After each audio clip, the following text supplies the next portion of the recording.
qu'en cette soirée, l'entendement, Seigneur, soit relâché, afin que tes enfants puissent saisir la portée, la profondeur de la révélation que tu communiques.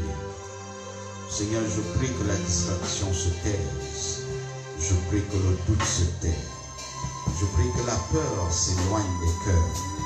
Je prie, Saint-Esprit de Dieu, que la confusion disparaisse et que ton œuvre apparaisse ce soir au nom de Jésus. Merci Seigneur parce que tu es fidèle. Au nom de Jésus, nous avons ainsi prié. Amen. Amen. Alors, assieds-toi majestueusement. Alléluia. Nous allons commencer, nous allons continuer ce que nous avons commencé hier. Amen. Amen. Nous avons commencé à parler de l'Église. Et comme je vous l'ai dit, lorsque Dieu fait quelque chose, il y a le point de vue humain et il y a le point de vue divin. Amen. Amen. Et le point de vue humain de l'Église, c'est un rassemblement de personnes qui ont la même croyance. Amen. Amen. Et le point de vue divin, nous avons commencé à le voir hier. Amen. Alléluia. Gloire à Dieu. Et nous avons dit que l'Église est premièrement l'aide semblable. Amen. Amen. L'aide semblable. Vous savez, Dieu n'a pas été satisfait lorsqu'il a créé Adam en tant qu'entité unique. Amen. Amen. Parce que nous nous sommes référés à 1 Corinthiens 14, le verset 45, qui nous dit: le premier Adam est une âme vivante et le dernier Adam est un esprit qui donne la vie, ou alors vivifiant, selon les versions. Amen. Amen. Amen. Alors, nous avons vu que le premier Adam était un prototype ou alors un type de Christ. Et pour que nous puissions comprendre la mission de Christ, il fallait également que nous puissions comprendre ce qui s'est passé avec ce premier Adam. Amen. Alors, nous avons vu donc que le premier Adam n'a pas satisfait Dieu en tant qu'entité. C'est pour cela que le Seigneur dit qu'il n'est pas bon qu'il soit seul. Et nous avons compris par là que le désir de Dieu, ce n'est pas d'avoir un seul fils. Avant que Jésus ne vienne sur terre, il est le seul fils de Dieu. Mais après son retour au ciel, il y a plusieurs fils de Dieu. Amen. Est-ce que je parle à quelqu'un? Cela suppose clairement que le but de Dieu n'était pas d'avoir un seul fils, mais d'avoir plusieurs fils qui seront à son image et selon sa ressemblance. Alléluia. Donc l'Église est la manifestation de ces fils-là. Amen. Elle est l'aide semblable qui est supposée non seulement avoir l'image et la ressemblance de Dieu, mais également qui œuvre tel que Christ a œuvré sur terre. Amen. Alléluia. Et c'est pour cela que nous ne pouvions pas parler de l'Église sans parler de Christ lui-même, du premier Adam, du dernier Adam, je veux dire. Amen. Amen. Pourquoi? Parce que si nous sommes semblables à lui, nous devons comprendre comment lui il a été. Et nous avons donc compris que Christ est venu déjà par une prophétie dans le livre d'Ésaïe chapitre 9, le verset 6. Amen. Amen. Où on nous donnait une prophétie sur un enfant qui devait naître. Ce qui prouve que Jésus en tout point est un homme. Parce que s'il est un enfant, ça veut dire qu'il a reçu la nature humaine et il est venu sur terre. Amen. Amen. Et on dit un fils nous est donné. Et nous avons expliqué plusieurs mystères sur le fils. Amen. Je sens que si je reviens par là, on ne va pas avancer. Donc je survole. Alléluia. Et le fils qui nous est donné, on a dit qu'il aura des noms qui seront en fait des qualifications de sa personne. Et la première qualification, sois avec moi ce soir, s'il vous plaît. S'il vous plaît. Permettez-moi de couler. Alors, la première qualification, c'est qu'il sera admirable. Alléluia. il sera admirable. Ça veut dire que tout ce qui sera fait par lui attirera l'admiration. Et si nous sommes une aide semblable à lui, ça veut dire que tout ce que l'Église fait doit attirer l'admiration. Amen. Alléluia. Il faut bien comprendre le principe ici. S'il est admirable, ça veut dire que nous également, en tant que représentation alter ego de Christ, nous devons également faire des choses admirables. Amen. Alléluia. La deuxième qualification, c'est qu'il sera conseiller. Alléluia. Il sera conseiller. Et non seulement conseiller, il sera quoi? Dieu puissant. Ça veut dire que l'Église a le devoir et le rôle d'être Dieu sur terre manifestant sa puissance. Est-ce qu'il parle à quelqu'un? Alors, lorsque la prophétie a été donnée, nous savons que pour que celle-ci vienne à l'accomplissement, Dieu a envoyé un précurseur à la prophétie qui est Jean-Baptiste. Et Jean-Baptiste avait pour rôle non seulement d'aplanir les sentiers du Seigneur, mais de démontrer au monde qui était ce Seigneur. Est-ce que je parle à quelqu'un? Alors lorsque Jean-Baptiste vient, il rencontre Jésus au Jourdain. Il y a une série de mystères dont j'ai parlé hier, que je ne reviendrai plus dessus. Amen. Mais en fait, le baptême de Jésus, c'était de porter la nature humaine dans toute sa plénitude. C'est pour cela que dans le livre d'Hébreux, la parole de Dieu nous dit qu'il a porté en tout point cette nature et il a été tenté en toutes choses, mais il n'a pas péché. Amen. Amen. Pour ceux qui pensent que, parce qu'il y a plusieurs courants de pensée qui disent que Jésus était Dieu, mais il n'était pas homme. Il a été homme, il a éprouvé toutes les tentations auxquelles nous faisons face, mais lui n'a pas péché. Et pourquoi il n'a pas péché? Parce que le Saint-Esprit est descendu sur lui. Je vais te dire que l'antidote véritable au péché, c'est le Saint-Esprit. Amen. Est-ce que je parle à quelqu'un? Tu ne peux pas prétendre avoir le Saint-Esprit et continuer à pécher. Est-ce que je parle à quelqu'un? Amen. Le Saint-Esprit, c'est l'antidote du péché. C'est pour cela que Christ n'a pas pu pécher, bien qu'ayant revêtu toute la nature humaine. Alléluia. Le Saint-Esprit a inhibé cette nature et seule la nature de Dieu était perçue en lui. Est-ce que je parle à quelqu'un ici? Quelqu'un béni ce soir? Amen. Est-ce que quelqu'un béni ce soir? Amen. Alors, après cela, toujours sur le Jourdain, la Bible dit que Jean-Baptiste va faire une déclaration forte. Il va dire à ses disciples, voici l'agneau de Dieu qui ôte le péché du monde. Alléluia. Et sur cette déclaration, un groupe de disciples vont se séparer de Jean-Baptiste pour aller vers Jésus. Mais ce n'est pas tous qui vont partir. Certains vont rester attachés à lui. Et plusieurs penseront même qu'à cause de l'impact du ministère de Jean-Baptiste, que c'est Jean-Baptiste le Messie. Et Jean-Baptiste va s'atteler chaque jour à leur dire, je ne suis pas le Messie, mais je suis celui qui a été envoyé pour aplanir ses sentiers et pour vous conduire à lui. Amen. Alléluia. Alors Jean-Baptiste, dans le livre de Matthieu chapitre 11, sentant sa mort venir, va finir sa course en voulant démontrer qui est ce Dieu. Parce que Jean-Baptiste a enseigné à ses disciples que celui qui doit venir après moi est plus puissant que moi.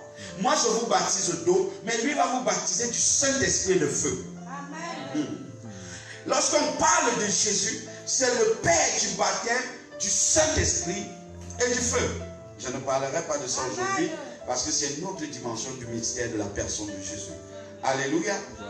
Alors, pendant qu'il enseigne ses disciples, il va leur dire que cet homme est particulier. Parce que pour le reconnaître, on ne le reconnaîtra pas par ses noms, mais par les œuvres qu'il va produire.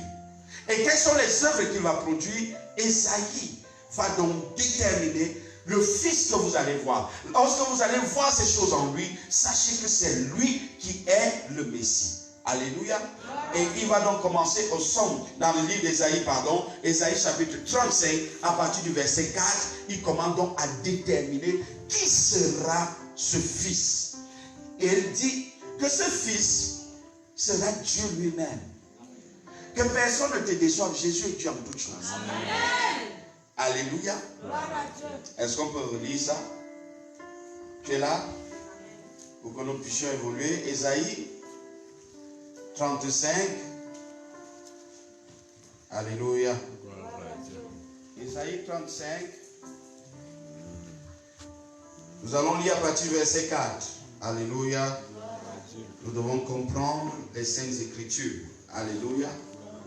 Ésaïe 35. Est-ce que tu es là? Ésaïe 35 à partir du verset 4. Il dit, dites à ceux qui ont le cœur troublé, prenez courage. Amen. Donc ça suppose que lorsque ce Dieu sera là, les cœurs troublés retrouveront leur courage. Amen. Alléluia. Donc tu ne peux pas rencontrer Christ et ton cœur reste troublé. Est-ce qu'il parle à quelqu'un ici? Ce n'est pas non pour mentir ni le Fils de l'homme pour se repentir. Alors il va dire, pour ceux qui ont le cœur troublé, prenez courage, ne craignez point. Voici votre Dieu. La vengeance viendra. La rétribution de Dieu. Il viendra comment? Lui-même et vous sauvera. Amen. Amen. Aucun homme ne peut sauver un homme. Il n'y a que Dieu seul qui peut sauver un homme. Est-ce qu'il parle à quelqu'un? Donc, Jésus ne peut pas nous sauver s'il n'est pas Dieu. Il n'y a que Dieu qui puisse nous sauver. Amen. Alors, Ésaïe va pousser maintenant la révélation plus loin. Et il va dire ceci. Alors s'ouvriront, lorsque le salut sera là, alors s'ouvriront les yeux des aveugles, s'ouvriront les oreilles des sourds, alors le boiteux sautera comme un cerf, et la langue des muets éclatera de joie. Car des eaux jailliront dans le désert et des ruisseaux dans la solitude. Alors, Isaïe dit, Dieu lui-même va venir. Et lorsque ce Dieu va venir, il y aura des signes. Les yeux vont s'ouvrir. Les oreilles des sourds vont s'ouvrir. Les paralytiques vont marcher. Alléluia. Toutes les situations contraires vont revenir à la normale. Alors Jean-Baptiste s'entend dans sa mort venir pour finir sa mission, parce que sa mission est de présenter qui est Christ. Il envoie donc ses disciples à qui il a enseigné ces choses. Allez lui demander si nous devons attendre l'autre ou c'est lui. Amen. Lorsque Jean-Baptiste le dit, il ne le dit pas parce qu'il a un doute sur la personne de Jésus. Est-ce qu'il parle à quelqu'un? Il ne le dit pas parce qu'il a un doute sur la personne de Jésus. Le signe que Dieu lui a donné, c'était accompli au Jourdain. Il a vu le Saint-Esprit descendre sur Jésus. Il connaît que c'est lui, puisque Dieu lui avait dit, celui que tu verras, le Saint-Esprit, descendre sur lui, c'est lui le Christ. Amen. Mais sauf que Jean-Baptiste est un leader. Ce qu'il voit, ceux qui le suivent ne le voient pas. Je veux que tu comprennes cela. Amen. Amen. Jean-Baptiste a une dimension spirituelle qui ne permet pas à ceux qui sont avec lui de comprendre les mêmes choses qu'il comprend. Est-ce qu'il parle à quelqu'un? Lui, il comprend que c'est le Christ, mais ceux qui le suivent ne comprennent pas que c'est le Christ. Alors, les ayant enseigné sur cet Ésaïe, chapitre 35, il leur envoie, il dit, allez lui demander. Et quand ils arrivent, ils posent la question. Et Jésus répond. Pourquoi? Parce que Jésus est Dieu. Il comprend dans la perspective spirituelle dans laquelle Jean-Baptiste pose la question et lui répond également dans la perspective spirituelle. Amen. Alléluia. Il ne dit pas c'est moi le Christ. S'il dit c'est moi le Christ, les disciples de Jean-Baptiste ne vont pas le suivre. Amen. Et ils ne seront pas sauvés. Donc le but de Jean-Baptiste, c'est que tous ceux qui sont avec lui soient sauvés. Amen. Et Jean-Baptiste sait que ce n'est pas lui qui sauve. Est-ce qu'il parle à quelqu'un? Alors si Jésus répond, c'est moi le Christ, les disciples ne vont pas croire. Alors Jésus leur répond dans le langage que Jean-Baptiste leur a enseigné. Amen. Et il va dire, voyez, allez lui dire ce que vous voyez.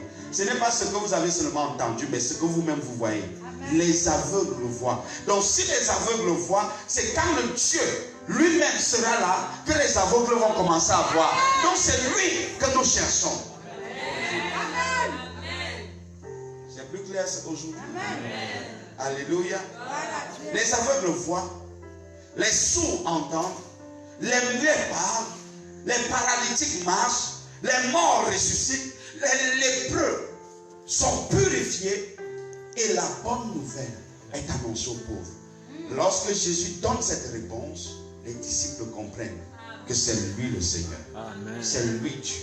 Amen.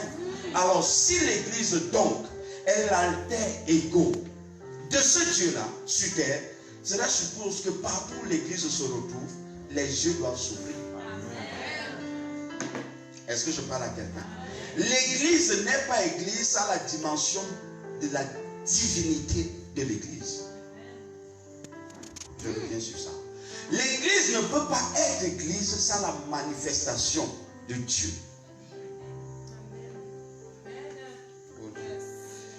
Je vous ai demandé de prier avant de venir ici. Amen. Alléluia. Je vous ai demandé de prier et je prie vraiment que Dieu ouvre votre entendement. Alléluia. L'église n'est qu'église parce qu'il y a la manifestation de Dieu. S'il n'y a pas la manifestation de Dieu, ce n'est pas une église. Est-ce que je parle à quelqu'un ici? Est-ce que je parle à quelqu'un ici? Alors, si l'église, telle que nous l'avons définie, elle est semblable, ça veut dire que cette mission que Jésus a commencée, l'église doit la continuer. Est-ce qu'elle parle à quelqu'un? Alors, tu ne peux pas ouvrir les yeux des aveugles si toi-même tu es aveugle. Lorsque tu commences à comprendre ces choses, il y a des choses que tu ne vas plus admettre en toi.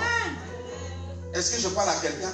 Tu ne peux pas être l'église de Dieu et souffrir des mêmes choses que l'église doit combattre. Est-ce que je parle à quelqu'un?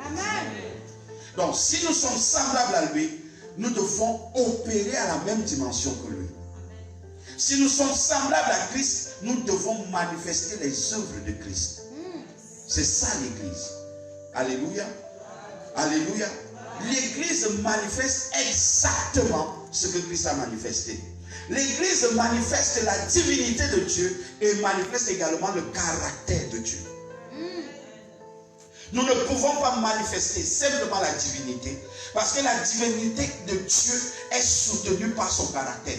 S'il n'y a pas le caractère de Dieu, la divinité de Dieu ne peut pas être manifestée. Est-ce que je parle à quelqu'un ici? Bien aimé, la puissance de Dieu se manifeste parce que le caractère de Dieu est établi. Amen. Alléluia. Alléluia. Alléluia. Remarquez une chose. Tout cela qui manifeste la puissance entre guillemets de Dieu sans le caractère sont détruits et tous ceux qui le suivent. Amen. Parce que la puissance de Dieu dans la vie d'un homme ne peut être maintenue que par le caractère de Dieu. Si un homme ne réussit pas à maintenir le caractère dans sa vie, la puissance de Dieu va le détruire. Parce que c'est la puissance de Dieu. Aucun homme ne peut la contenir. Seul le caractère de Dieu peut contenir la puissance de Dieu. Aucun homme ne peut contenir le caractère de Dieu et souffrir de la destruction de la puissance de Dieu. Parce que lorsqu'elle descend tout ce qui est de l'humain. Elle détruit tout ce qui est de l'humain. Alors, si tu n'as pas le caractère pour soutenir comme base de la puissance de Dieu, cette puissance va te détruire ainsi que tous ceux qui te suivent. Est-ce que je parle à quelqu'un? C'est pour cela que j'ai l'habitude de dire aux gens, arrêtez de chercher la puissance de Dieu. Parce qu'elle est destructrice. Elle détruit tout sur son passage. La seule chose qui peut la contenir et la canaliser, c'est le caractère. Alléluia. Dieu n'a pas pu démontrer sa puissance avant le caractère. C'est le caractère qui a été démontré en premier et la puissance a suivi. Car Dieu a tant aimé. L'amour, c'est le caractère. Car Dieu a tant aimé qu'il a donné. Maintenant qu'il a donné, la puissance s'est manifestée quand? À la résurrection. Il ne peut pas avoir la résurrection si la manifestation du caractère n'a pas été déposée. Oh God. Amen. Je parle à quelqu'un ici. Amen. Je parle à quelqu'un ici. C'est pour cela qu'aujourd'hui, nous avons beaucoup d'églises qui sont des salles d'attente. Quand j'appelle l'église, j'appelle les chapelles. Qui sont des salles d'attente pour l'enfer. Pourquoi? Parce que la puissance qui est déployée là-bas, elle est là pour détruire. Église, écoutez. le caractère maintient la puissance. Sans le caractère, la puissance détruit. Alléluia. Alléluia. Est-ce que quelqu'un comprend? Alors, si nous devons opérer à la dimension de Dieu, nous devons démontrer son caractère. Et c'est son caractère qui appelle quoi? La manifestation. Jésus ému de compassion, la compassion caractère, et le miracle suit. Est-ce que je parle à quelqu'un? S'il n'y a pas le caractère, la puissance se détruit. Mais dès qu'il y a le caractère, la puissance se bénit. Non, on n'a pas compris. Est-ce que je parle à quelqu'un ici? Lorsque le caractère de Dieu est imparti dans la vie d'un homme, ce qu'il fait produit. Et quand il produit, il donne la vie. Est-ce qu'il parle à quelqu'un? Jésus est ému de compassion. Ça veut dire que l'église doit marcher sur les pas de la compassion. L'église doit marcher sur les pas du caractère. S'il n'y a pas le caractère, il n'y a pas de puissance. La puissance détruit. Est-ce que je parle à quelqu'un? Est-ce que je parle à quelqu'un? Et le caractère est la chose la plus difficile à acquérir. Et c'est pour cela que plusieurs personnes fuient cela. Amen. Vous pouvez voir des gens qui jeûnent des semaines et des semaines pour la puissance de Dieu. Seigneur, remplis-moi, remplis-moi. Dieu n'a pas besoin de te remplir. Et disons, pasteur, j'enseignais les pasteurs et je leur disais, on ne prie pas pour l'onction. Amen. On ne prie pas pour l'onction. On ne prie pas pour l'onction. Si tu pries pour l'onction, tu perds ton temps. Oh Seigneur, remplis-moi d'onction. Tu n'as rien compris. Alléluia. On ne prie pas pour l'onction. Moi, je ne prie pas pour l'onction.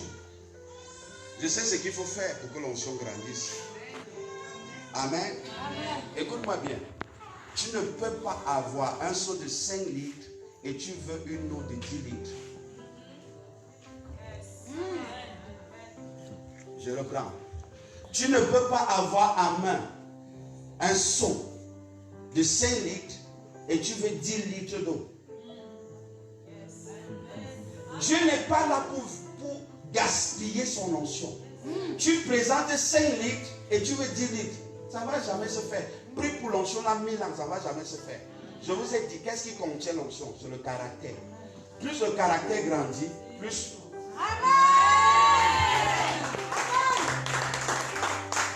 Am I talking to somebody? C'est de ça qu'il s'agit. Plus le caractère augmente, la contenance aussi augmente. Alléluia. Je n'ai jamais vu où Jésus priait pour la puissance. Alléluia. Non. Mais qu'est-ce qu'il disait? Que ta volonté. Le caractère là-bas, c'est pas l'obéissance. Que ta volonté, pas ma volonté, mais ta volonté. Il priait pour le caractère. Plus le caractère augmente, plus je peux accomplir la mission. Et plus je peux accomplir la mission, plus il y a l'onction qui accompagne la mission. Am I talking to somebody? Quelqu'un béni ce soir. Amen. Alléluia. Nous sommes encore dans la révision d'hier. Alors, si l'église doit marcher à la dimension de Jésus, elle doit marcher à la dimension de son caractère. Alléluia. Parce que lorsque le caractère là, la puissance est déployée. Lorsque le caractère là, la puissance est manifestée. Et cette puissance ne détruit pas, elle bénit. Est-ce qu'elle parle à quelqu'un? Elle construit, elle édifie, elle bâtit. Est-ce que je parle à quelqu'un ici? C'est pour cela que, bien aimé dans le Seigneur, la puissance de Dieu, ce n'est pas simplement que les gens tombent. Les gens sont impressionnés par le moindre, je vais appeler ça comment? La plus petite part de la manifestation de la puissance de Dieu. Bien aimé, lorsque l'Esprit de Dieu, par sa puissance, rencontre l'Esprit de l'homme, un homme ne peut pas rester debout. Vous comprenez? Mais regardez comment est-ce que le diable réussit à nous séduire. Il dit non, si tu tombes, ça veut dire que tu as des démons. Si tu tombes, ça veut dire que non, ne tombe pas, ne fais pas ceci. Les gens font des choses. Ils oublient qu'ils sont en train de ne pas résister à un homme. Oh, ils ne résistent pas à un homme. Pendant que Dieu veut te bénir, tu fais tout pour te distraire. Non, je ne dois pas tomber. Pourquoi? Parce que pour toi, ce sont des œuvres naturelles. Ça n'a rien à voir avec le naturel. Alléluia. Gloire à Dieu. C'est pas ça le plus important. Que je tombe ou que je ne tombe pas, c'est pas ça le plus important. Ce qui est important, c'est l'opération spirituelle qui a lieu en ce moment. C'est pour cela que quand nous prêchons, l'onction de Dieu saisit les gens. Tu vois des personnes qui pleurent. Ils ne pleurent pas parce qu'il y a quelque chose qui se passe. C'est que l'esprit est en train de toucher quelque chose dans leur âme qui pousse à Takata. Mais la puissance de Dieu bâtit, construit. Là où il y avait quelque chose qui était détruit, elle vient bâtir. Tu vois ceux qui pleurent. Tu vois ceux qui ils peuvent se lever. Ils peuvent crier. Pourquoi? Parce que l'esprit est en train d'opérer quelque chose. Est-ce que par là quelqu'un? Mais malheureusement, pendant que l'esprit fait ce travail, il y a plusieurs qui sont distraits. Alléluia. Ils regardent autour d'eux. Ils font ceci. Bien aimé dans le Seigneur. Lorsque la puissance de Dieu est en train d'être déployée, ce n'est pas le moment de regarder à gauche ou à droite. C'est le moment de regarder sa vie. Seigneur, qu'est-ce que tu veux faire dans ma vie? Parce que Dieu ne rassemble pas ses enfants en famille. C'est pour cela que nous sommes faibles. L'église d'aujourd'hui est faible. Nous sommes tellement restés sur le naturel. Nous sommes tellement restés sur les choses. Non, on sait que non, on veut que non, tombe. C'est pas tombe. C'est pas tombe qui est le problème. Quand il est tombé là, quelle est l'opération spirituelle qui s'opère dans sa vie? Amen. Est-ce qu'il parle à quelqu'un? Qu'est-ce qui se passe? Quel est le mystère que Dieu est en train d'opérer dans sa vie? Si quelqu'un tombe et se relève et qui n'a pas changé, ce n'est pas la puissance. Et c'est ce qui se passe dans les églises. Les gens tombent, ils se relèvent, ils sont la même personne. Non, ce n'est pas une question de tomber et de se relever. C'est une question de qu'est-ce que Dieu est parti dans ton esprit. Alléluia.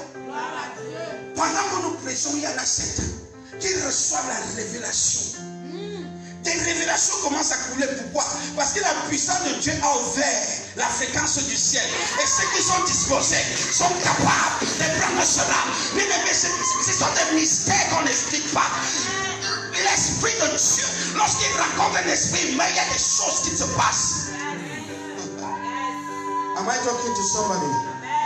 Est-ce que je parle à quelqu'un?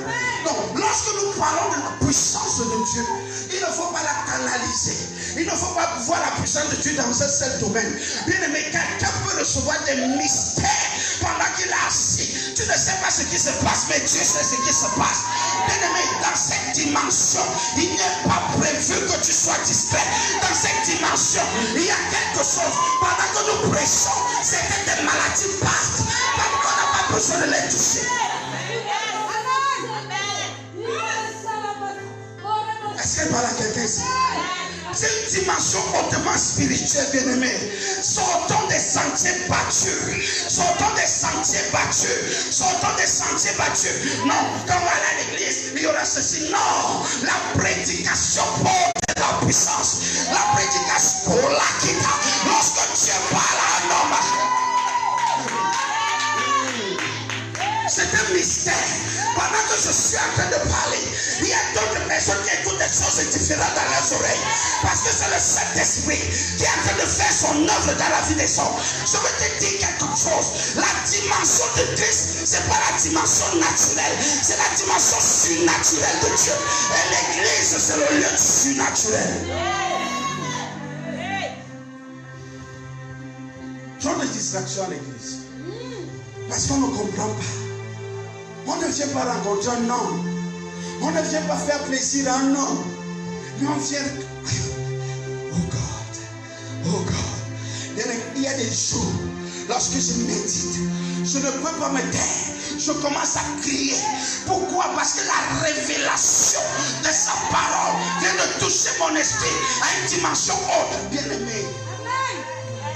Les paroles que je vous ai données sont esprit et vie. Les paroles. Écoutez, la Bible dit quoi? Un jour, Jésus était en train d'enseigner. Et pendant qu'il enseignait, la puissance de Dieu est sortie. Et elle guérissait le peuple.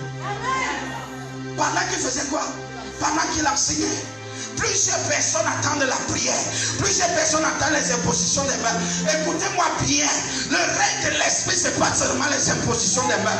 C'est pour cela que dans cette église, on compte au bout des doigts les jours où je pose les mains. Parce que la Bible dit ne te précipite pas à imposer les mains. Mais lorsque le mystère de la parole est révélé à une fréquence surnaturelle, par une révélation inconditionnelle de la part de Dieu, il y a des choses qui s'opèrent. Est-ce qu'il parle à quelqu'un? Est-ce qu'il parle à quelqu'un? Bien-aimé, la parole de Dieu, rien de ce qui a été fait n'a été fait sans elle. Tout ce qui a été fait par elle. Lorsque la parole sort, elle vient avec une puissance. Là où c'était détruit, elle reconstruit. Là où c'était pas construit, elle construit. Est-ce que je parle à quelqu'un? Lorsque le mystère de la parole est révélé, lorsque la révélation est donnée, elle n'est pas donnée dehors, elle est donnée à l'église. Pourquoi l'église est hautement spirituelle?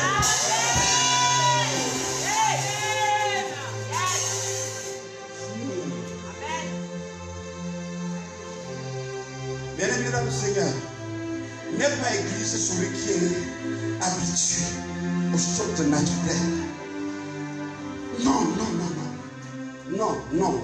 La parole de Dieu, lorsqu'elle sort, elle a un impact. Plusieurs personnes s'arrêtent dans la plus petite partie. Pendant que la parole sort, parfois le Saint-Esprit t'amène. Il y a des péchés que tu as commis, tu as oublié. Mais le Saint-Esprit te ramène cela. Pour que tu comprennes que non, voici une erreur. Je peux te demander pardon. Tu te répands, personne ne sait. Mais le message passe, personne ne sait. Tu te répands seul. Bien aimé, et pendant ce temps, des hommes te regardent, ils ont vu l'erreur. Ils ne savent pas que tu t'es déjà repenti. Ils continuent à te parler sur l'erreur alors que tu as avancé.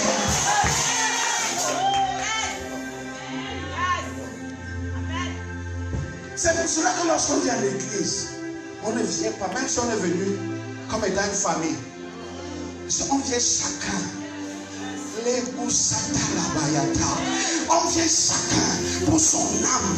On vient chacun pour une rencontre, pas avec un homme.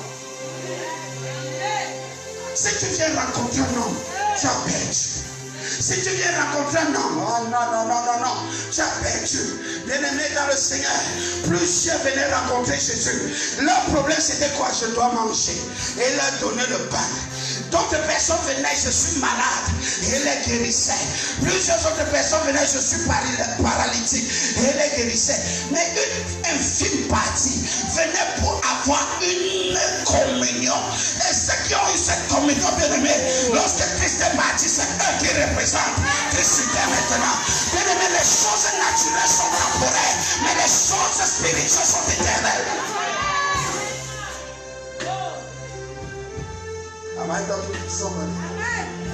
Est-ce qu'il parle à quelqu'un ici? La puissance que tu puisses faire sur la vie, dans ta vie, c'est de marcher avec des gens dont tu ne connais pas l'identité.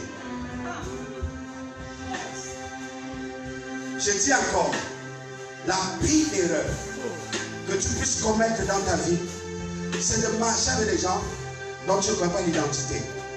Parce qu'en fait, la Bible dit, deux personnes marchent ensemble si elles ne s'accordent. Quel est le sujet de l'accord? C'est d'abord l'identité. Parce que l'amitié, c'est un carrefour du donner et du recevoir. Donc, si tu ne connais pas ce que l'autre donne, tu risques de te retrouver avec des choses que tu n'as jamais prévues et qui vont détruire ta vie. Voilà pourquoi tu dois connaître l'identité des personnes avec qui tu t'allies. Bien aimé, plusieurs personnes marchaient avec Jésus et voyaient Jésus comme un charpentier. Plusieurs personnes marchaient avec Jésus, malgré qu'il faisait des miracles, il continuait à dire. Mais nous avons ses frères avec nous. Nous connaissons Jude, nous connaissons ses soeurs, nous connaissons son père, nous connaissons sa mère. Bien aimé, il n'avait jamais connu l'identité de qui était Christ. Et un jour, Jésus est en train de marcher. Et il demande, dans le livre de Matthieu, chapitre 16, au verset 13, étant arrivé sur le territoire de Césarée, Jésus se retourna et demanda à ses disciples, qui dit-on que je suis? Et ils ont commencé à dire, les uns disent, tu es qui? Tu es Élie. Les autres disent, Jérémie. Les autres disent, l'un des prophètes. Et il dit, d'autres disent même Jean-Baptiste. toi et vous-même, qui dites-vous que je suis? Bien-aimé, il s'était avec lui depuis. Personne ne savait qui il était. Personne ne parlait. Et c'est là où Pierre dit, tu es le Fils de Dieu. Et Jésus se retourne vers lui et lui dit, ce n'est pas la chair et le sang qui t'ont révélé cela. L'église, écoutez, c'est sur cette révélation que Jésus va maintenant décrypter ce que c'est que l'église. Il va dire, je bâtirai mon église. Sur quoi? Sur quoi? Pas sur la chair et le sang. Lorsque les gens viennent à l'église, ils ne viennent pas à la chair et le sang. On voit dans les églises aujourd'hui, si le pasteur est un francophone, la plupart de l'église est francophone. Si c'est un anglophone, pourquoi? Parce que c'est la chair et le sang, c'est la tendance. S'il est du centre, ce sont les gens du centre qui sont là. S'il est de l'ouest, ce sont les gens de l'ouest qui sont là. La chair et le sang. Il dit, mon église ne sera pas sur la chair et le sang, mais sur ce que le Père t'aura révélé, sur la révélation de ta parole, sur ce que le Père t'aura dit. Bien-aimé, si tu ne connais pas l'identité spirituelle d'un homme de Dieu, ne t'attache pas à lui, parce que tu ne connais pas ce qu'il porte, tu ne connais pas ce qu'il te transmet. L'église n'est pas une affaire d'affinité. L'église n'est pas une affaire d'affinité. Non, il prêche bien. Je vais aller là-bas. Il fait ceci. Non, c'est une question de révélation. Qu'est-ce que tu connais sur la personne? Bien aimé, si tu ne connais pas l'identité d'une personne, elle peut être là pour te sauver et tu perds le salut.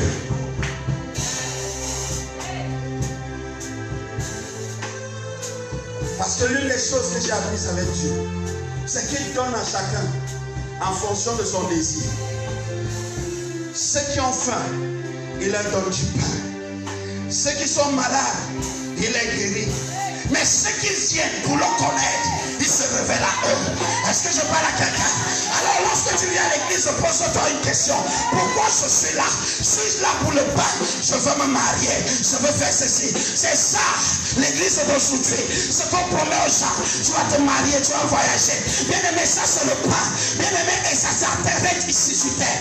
Parce que tes voyages, tu peux le faire sur la terre. Mais le vrai voyage n'est pas sur la terre. Le vrai voyage, c'est d'aller dans l'éternité et habiter avec le roi des rois. Être avec lui, c'est ça le vrai voyage.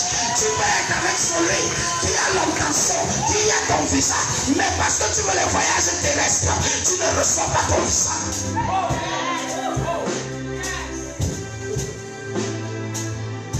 Am I talking to somebody? Amen.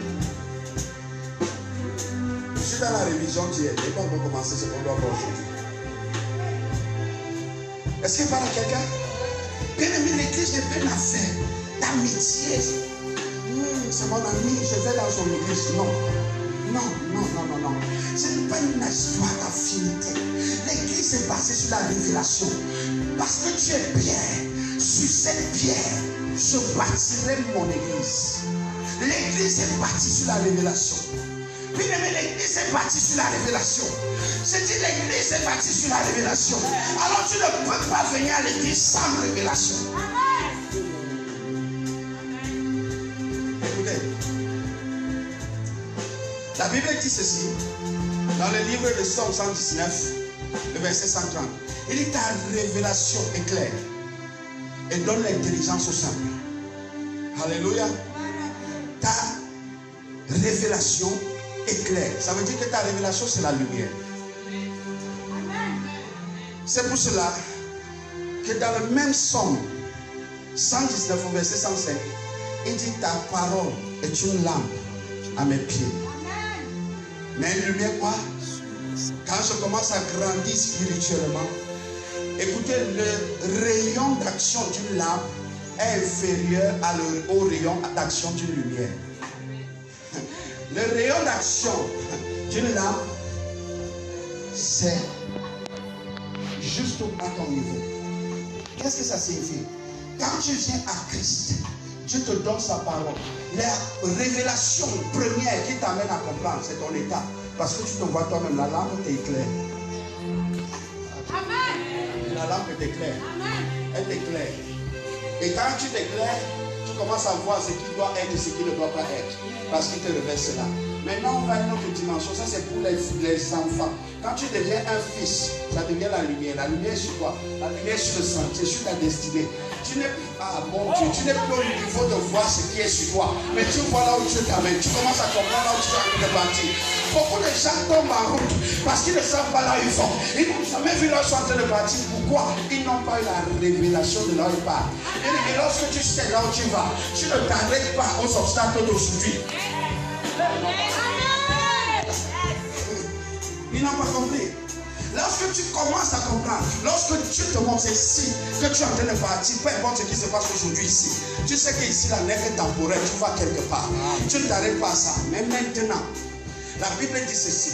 Au commencement était la parole. Nous sommes là dans le livre de Jean, dans le chapitre 1, au verset 1. Il dit au commencement était la parole. La parole était avec Dieu, la parole était Dieu. Maintenant, au verset 12, il dit quelque chose à tous ceux qui l'ont reçu. À tous ceux qui l'ont reçu, elle a donné le pouvoir de devenir quoi? Bien-aimé dans le Seigneur, si tu ne comprends pas ce que je vais te dire ici, tu risqueras de passer à côté de ce que c'est que l'Église. Parce que nous parlons de l'Église. Il dit à tous ceux qui l'ont reçu. Plusieurs personnes pensent que le recevoir là-bas c'est la parole. À tous ceux qui ont reçu la parole de Dieu, n'est-ce pas? Faux. Faux. Tu permets que je te parle? C'est faux. Jean chapitre 1. Disons, on va dire ensemble. Tu vas suivre après moi.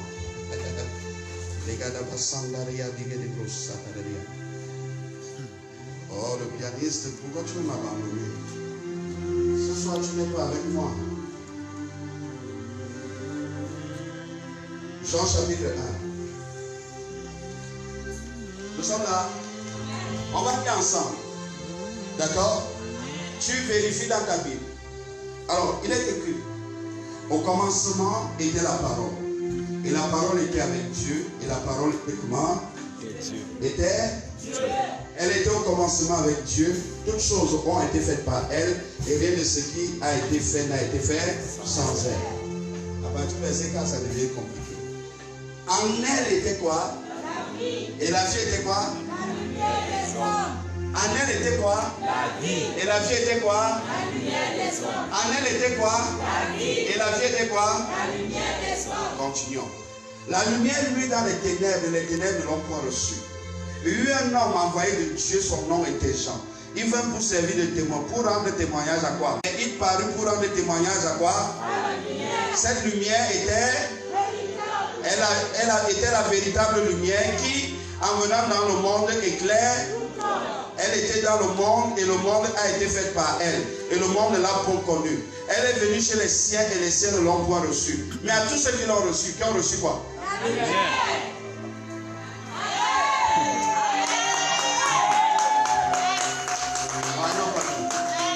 À tous ceux qui ont reçu quoi? Bien aimé, le Seigneur par l'apôtre Paul explique la différence entre la parole, le logos et la lumière, le rhéma. Il dit ceci, la lettre tue. C'est pour cela que plusieurs personnes, lorsqu'ils lisent la Bible, ils croient la comprendre et ils commencent à détruire leur vie. Pourquoi? Ils ont lu selon la lettre. Ce n'est pas la lettre qui est la vie des hommes. Non, c'est la lumière. Et il dit que ta révélation est claire. Ça veut dire que la révélation est la lumière. Si tu n'as pas la révélation de la parole de Dieu, elle ne pourra pas t'être utile.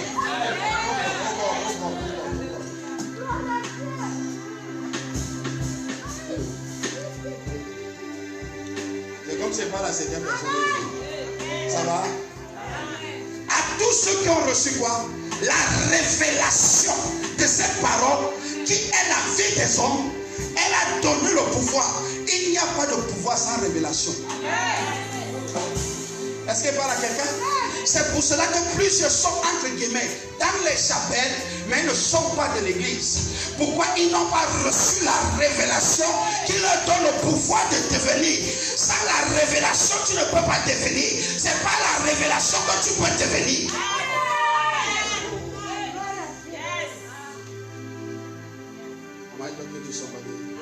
Est-ce que quelqu'un comprend? Il dit à tous ceux qui l'ont reçu, à ceux qui croient en son nom, elle a donné l'exousia, le droit, le privilège de devenir enfant de Dieu. Plusieurs vont à l'église sans être enfant de Dieu. Plusieurs confessent Jésus sans être enfant de Dieu. Pourquoi? Ça commence par la révélation. Quelle est la révélation de Christ que tu as eue? C'est par là que ça commence. Aujourd'hui, les gens vont à l'église. Pourquoi? Parce qu'on leur dit un faux message. Viens à l'église, tu vas te marier. Viens à l'église, tu auras ceci, tu auras cela. Non, on ne vient pas à l'église pour ça. Non, non, non, non. On vient à l'église parce que le Père nous a rendu témoignage à notre esprit de la personne de Jésus par la révélation. Et on sait que sans lui, nous n'avons pas la vie. Ceux qui n'ont pas le Père, ceux qui n'ont pas le Fils n'ont pas la vie. Mais ceux qui ont le Fils ont la vie. 1 Jean chapitre 5, le verset 12. Il dit, je vous écris ces choses pour que vous connaissiez que vous avez la vie. Car celui qui a le Fils a la vie. Donc l'église n'est pas un endroit où on vient partager les bonbons. L'église est un endroit où on vient recevoir la révélation qui nous amène à comprendre que nous sommes l'être semblable. Est-ce qu'il y a pas là quelqu'un ici? Est-ce que quelqu'un comprend quelque chose? Bien aimé, on ne vient pas à l'église pour ces choses-là.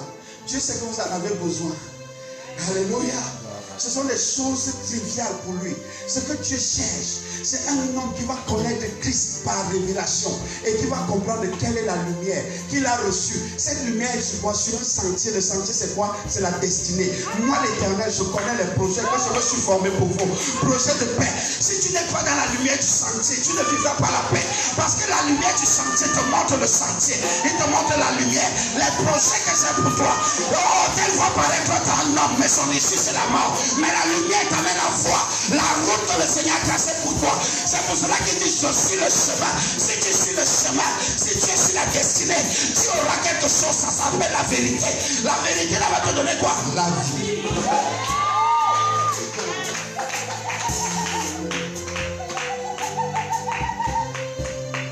Pourquoi est-ce que l'église est autant faible? Parce que les hommes continuent à marcher selon leur vision. Ils marchent selon leurs ambitions.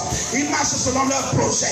Et la Bible est claire dans le livre de Proverbes, chapitre 16, au verset 27. Telle voix, plusieurs suivent la voix de leur cœur. Et ils sont dit à l'église. Mais voilà pourquoi la mort se retrouve à l'église. Parce que les hommes n'ont pas abandonné leur voie. Ils continuent à marcher selon leur voie d'antan, bien qu'ayant rencontré le Seigneur. Non, lorsque tu rencontres Christ, la révélation de la parole t'amène à te débrouiller.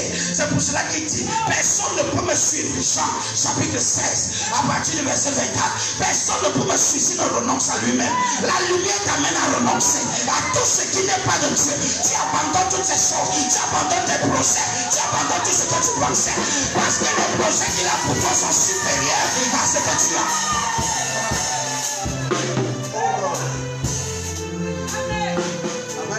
Amen.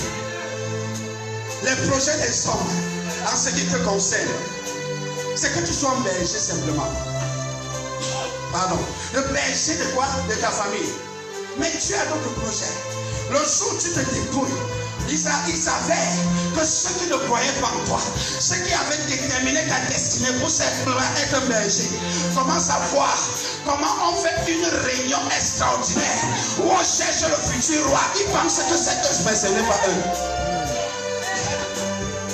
Il y a un Dieu qui connaisse exactement les projets qui s'est formé pour toi.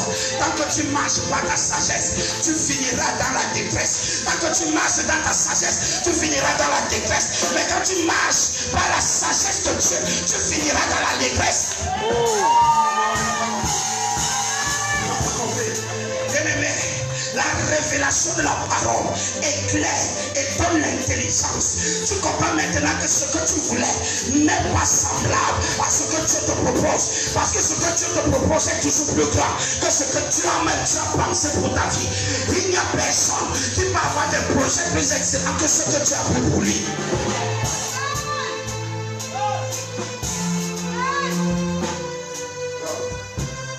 Est-ce qu'il y a mal à quelqu'un? Tous ceux qui l'ont reçu, à ceux qui croient en son nom, elle a donné l'exousia, le pouvoir de devenir quoi? Enfant de Dieu. De devenir enfant de Dieu. C'est pour cela que l'Église a perdu ses repères. Pourquoi?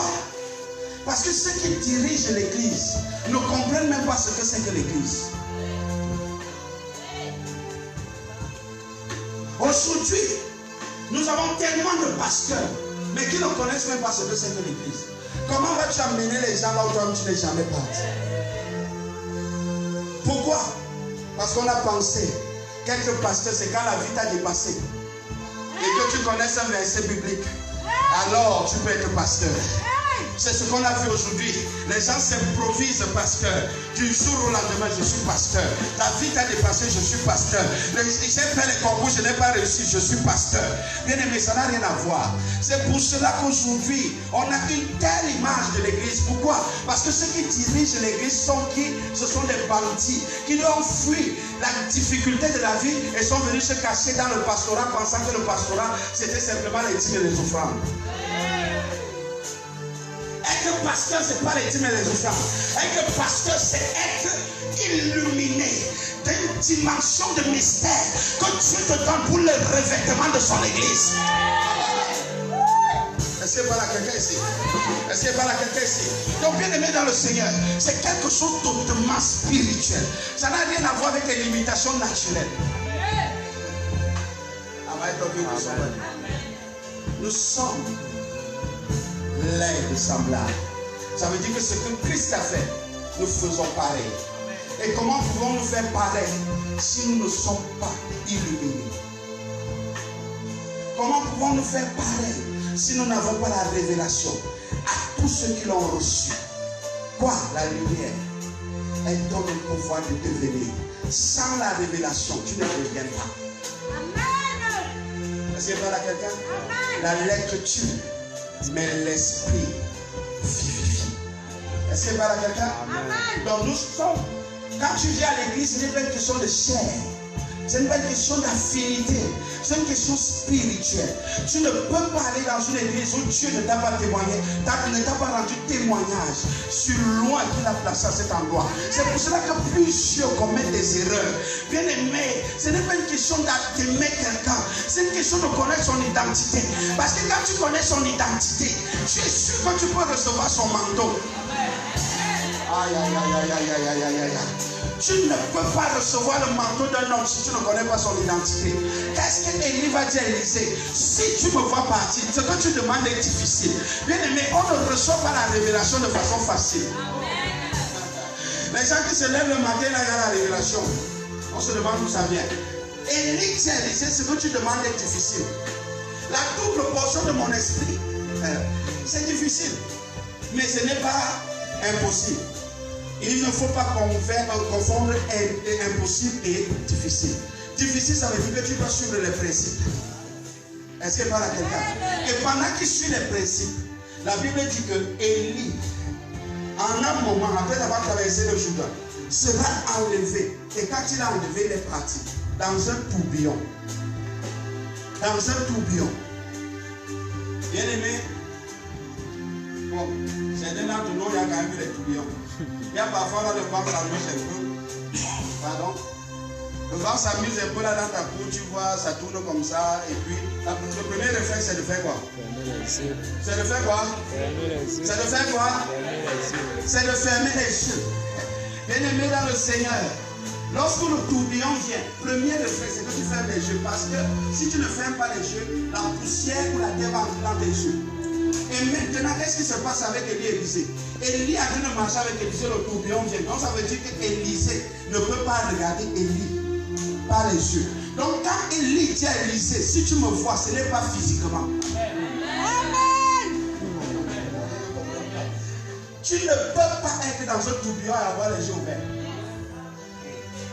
Il dit, si tu me vois, lorsque Élisée ferme les yeux, à cause du tourbillon, il voit exactement ce qui se passe par l'esprit.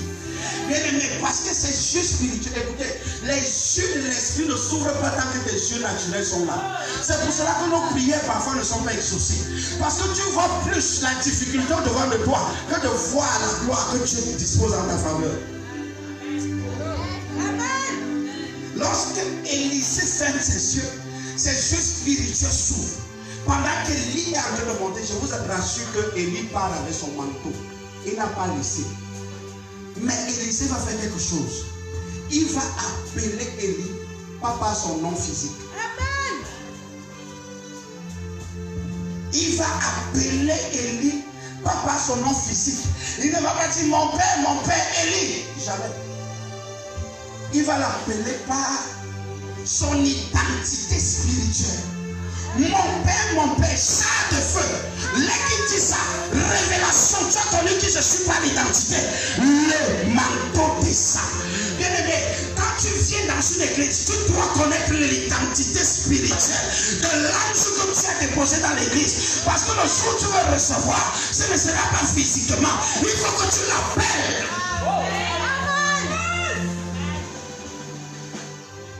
Jésus est en train de marcher. Nous sommes dans le livre de Marc chapitre 10. Jésus est en train de marcher. Et puis, un aveugle entend parler de Jésus. Il dit c'est qui passe.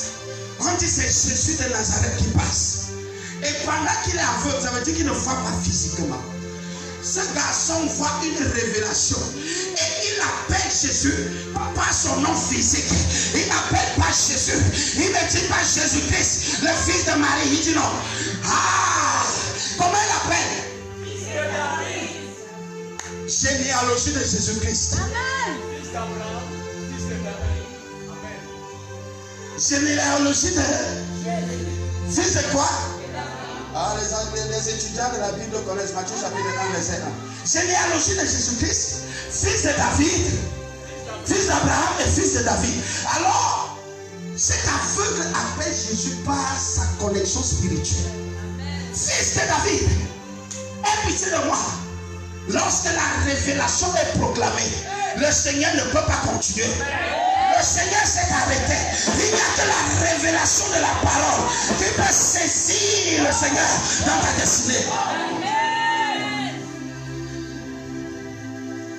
La Bible dit, pendant qu'il appelait, ceux qui étaient autour de lui disaient tais-toi, tais-toi, tais-toi. Mais plus il disait tais-toi, plus il appelait fort. Bien aimé, lorsque tu as reçu la révélation, les circonstances de la vie ne peuvent pas t'intimider. Si nous sommes intimidés dans la vie, c'est parce que nous n'avons qu'une révélation. Lorsque tu te révèles, tu n'es pas intimidé par les circonstances naturelles. Parce que la révélation est au-delà du naturel. On dit tais-toi. Plus on dit tais-toi, la révélation monte en intensité. Plus on dit tais-toi, la révélation monte en intensité. Et la Bible dit, Jésus va s'arrêter. Et il va dire, faites-le venir.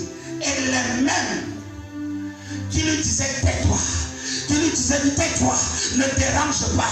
Ce sont les mêmes, il est aveugle. Il ne connaît pas là où Jésus est. Lève-toi s'il te plaît. Il ne connaît pas là où Jésus est. Il dit, il t'appelle. C'est eux qui se chargent maintenant de l'arrêter et de le conduire à Jésus. Pourquoi? Lorsque la révélation vient, elle vient convertir toutes les circonstances naturelles. Car nous savons du reste que toutes choses maintenant concourent au bien de ceux qui aiment Dieu. Ce qui est, disait tais-toi. Bien-aimé, ils ne disent pas tais-toi parce qu'on doit te taire, non. Ils disent tais-toi parce qu'ils sont en train de se déterminer comme les gens que Dieu va utiliser pour ton élévation.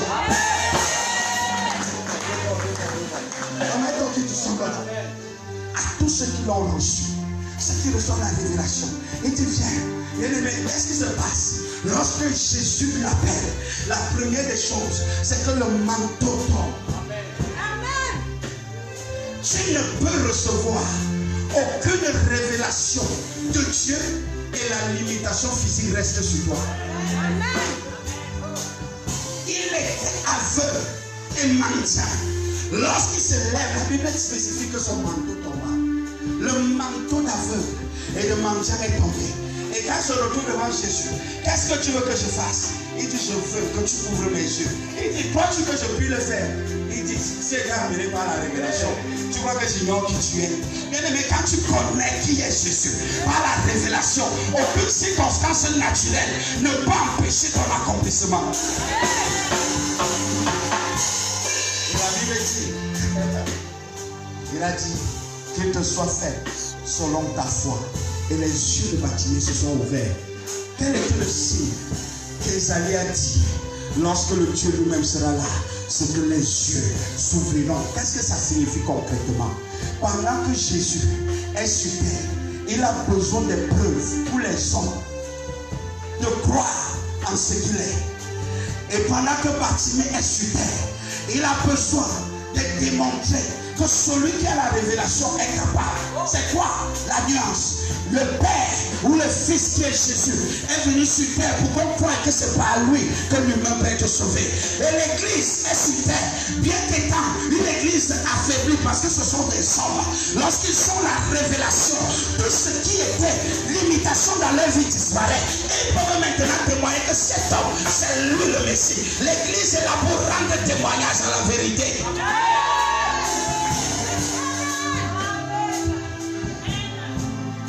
S'il n'y a pas Bartimée, la vérité sur l'identité de Jésus n'est pas établie.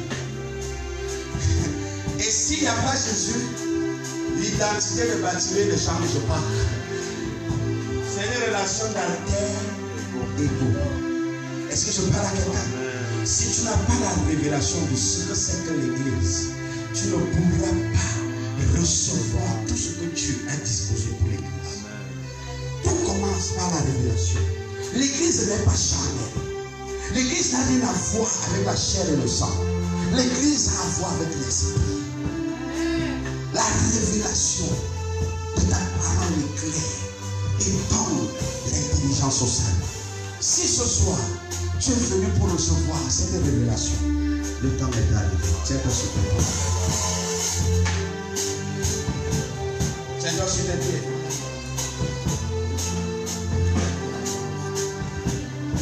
Je ne vais pas te donner un sujet de prière. Mais en fonction de ce que tu as écouté, tu dois commencer à prier. Parce que lorsque la révélation de la parole sort, le mystère de l'esprit s'établit. Commence à parler à Dieu. Commence à parler à Dieu. Commence à parler à Dieu. Commence à parler à Dieu. La chair et le sang s'arrêtent maintenant. La révélation est là.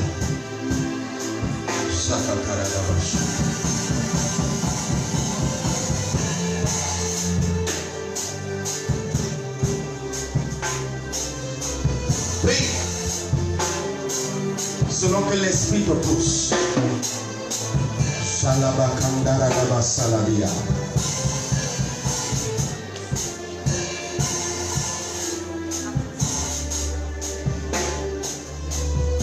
La révélation éclaire et donne l'intelligence au sein. L'église, l'église, l'église, l'église. C'est l'esprit. C'est l'esprit. Prie ce soir. Que la chair et le sang se taisent.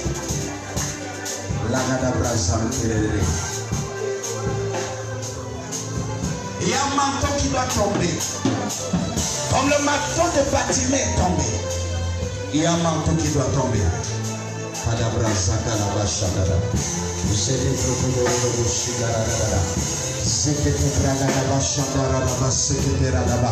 a un manteau qui doit tomber. Il y a un manteau.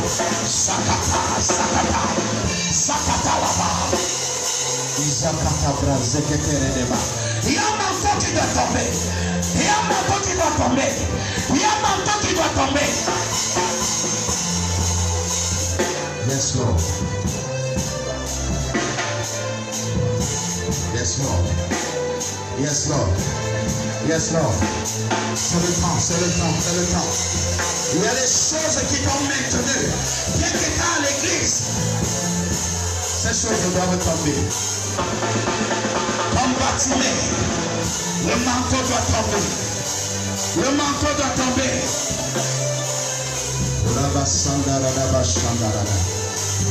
Merci Jésus. Merci Jésus. Merci Jésus. Quelque chose doit se passer ce soir. Quelque chose doit se passer ce soir.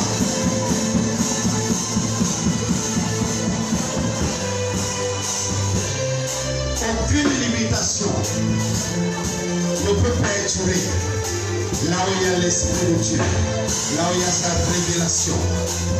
Yes, Lord. Merci, Seigneur. Bien-aimé, c'est un moment particulier. C'est un moment particulier. Prie. Prie. Prie. Prie. Prie. Prie. Prie.